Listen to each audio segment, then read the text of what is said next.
Breaking news آپ کو دیں، سی ٹی ڈی سندھ نے کراچی کو بڑی تباہی سے بچا لیا ہے۔ 17 فروری کو سی ٹی ڈی سندھ سے مقابلے میں ہلاک دہشت گرد انتہائی مطلوب نکلا۔ ہلاک دہشت گرد کی شناخت سہیل بلوچ اور گرگ بلوچ کے نام سے ہوئی ہے۔ نذیر شاہ سے مزید جانیں گے۔ نذیر، آگاہ کیجیے گا اس بارے میں۔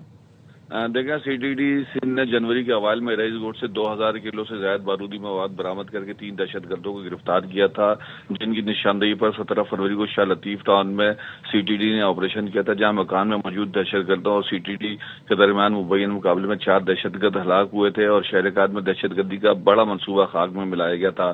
جو مارے گئے 3 دہشت گرد تھے، ان کی شناخت جلیل عرف نوید، نیاز عرف کنگ اور حمدان عرف فرید کے نام سے ہو گئی تھی، جن کا تعلق فتنۃ الہندوستان بشیر زیب نیٹ ورک سے نکلا تھا۔ اب 1 ماہ کے بعد چوتھے دہشت گرد کی شناخت ہو گئی ہے، جو سی ٹی ڈی سندھ کا کہنا ہے کہ چوتھا دہشت گرد سیکورٹی فورسز کو انتہائی مطلوب سہیل بلوچ اور گرگ بلوچ نکلا ہے، جو سی ٹی ڈی جو ڈی سی پنجگور سمیت 50 سے زائد سیکورٹی اہلکاروں اور سویلین کی شہادت میں ملوث تھا۔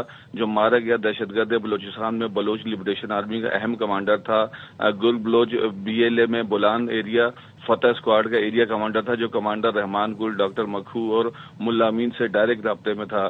سی ٹی ڈی سندھ کے مطابق سہیل بلوچ اور گرگ بلوچ نے 2022 میں بی ایل ایف کو جوائن کیا، اس کے بعد بی ایل اے میں جانے کے بعد کمانڈر بنا اور دہشت گردی کی متعدد کارروائیوں میں ملوث رہا۔ جو سہیل بلوچ اس نے مختلف حملوں میں 50 سے زیادہ سیکورٹی اہلکاروں اور سویلینس کو بھی شہید کیا تھا اور 12 مارچ کو کھڈ کھوچا کے مقام پر ڈی سی پنجگور ذاکر بلوچ کی شہادت میں بھی ملوث تھا۔ اس دہشت گرد نے 11 مارچ 2025 کو جعفر ایکسپریس ٹرین پر حملے کے لیے 5 فدائین بھی بھیجے تھے، جنہوں نے جعفر ایکسپریس پر حملے میں حصہ لیا تھا۔ اس کے علاوہ سہیل اور گرگ بلوچ مختلف مقامات پر ہائی ویز کو بلاک کر کے سویلینس کو لوٹنے اور دہشت گردی کی کارروائیوں میں ملوث تھا اور سیکیورٹی فورسز کو کافی عرصے سے مدعو تھا۔ جو مارے گئے 4 دہشت گرد تھے، وہ کراچی میں کسی بڑی تخریبی کارروائی کے لیے منظم ہو رہے تھے۔ ان دہشت گردوں کے بھاری مقدار میں بارودی مواد، ہینڈ گرنیڈ، کلاشن کوف اور دہشت گردی میں استعمال ہونے والا دیگر سامان بھی ملا تھا۔ سی ٹی ڈی سندھ کا کہنا ہے کہ ہلاک دہشت گردوں کے سرپرستوں، ساتھیوں اور سہولت کاروں کی گرفتاری کے لیے ٹیمیں تشکیل دے دی گئی ہیں اور جلد ایسے تمام عناصر کو بھی قانون کے کٹہرے میں لایا جائے گا۔ جی اچھا نذیر، بتائیے گا تفتیش میں کیا بات سامنے آئی ہے کہ کیا ٹارگٹ تھے کراچی میں ممکنہ ان کے؟ دیکھیں، کراچی میں چونکہ اس کیس کو کسی ایک وقت میں نہیں بلکہ مختلف اوقات میں یہ جو مختلف دہشت گردی کی کارروائیاں تھیں ان کو ناکام بنایا گیا تھا۔ سب سے پہلے رئیس گوٹ میں جو ایک پلاٹ تھا، وہاں پر ایک ٹرک کے اندر یہ بارودی مواد چھپایا گیا تھا، پھر اسی سے متصل ایک اور جگہ سے کچھ اور مواد ملا تھا۔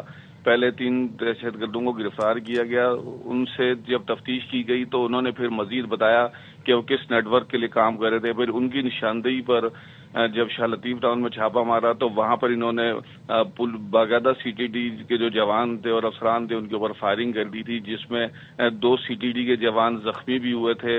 اور یہ کراچی میں مختلف انسٹالیشنز تھی، ایسے مقامات تھے جن کو یہ نشانہ بنانا چاہتے تھے، جس سے نہ صرف امن کو نقصان پہنچتا بلکہ بڑا جو ہے سانحہ بنانا چاہتے تھے یہ۔ لیکن سی ٹی ڈی سندھ نے ان کے جو منصوبے کو خاک میں ملایا، نہ صرف وہ دہشت گرد ہلاک ہوئے بلکہ ان کے جو مذموم مقاصد تھے وہ بھی ناکام ہوئے اور ان کے ساتھ جو سب سے پہلے جو 3 گرفتاریاں ہوئی تھی ان سے مزید معلومات بھی حاصل ہوئی تھی اور سی ٹی ڈی ان کے اوپر بھی دن رات کام کرتی نظر آتی ہے۔ ان کا یہی کہنا ہے کہ جو ان کے مزید سہولت کار ہیں، سرپرست ہیں یا ساتھی ہیں، ان کو بھی اسی طریقے سے قانون کے کٹہرے میں لایا جائے گا۔ جی ٹھیک ہے نذیر شاہ، بہت شکریہ تفصیلیں آگاہ کرنے کے لیے۔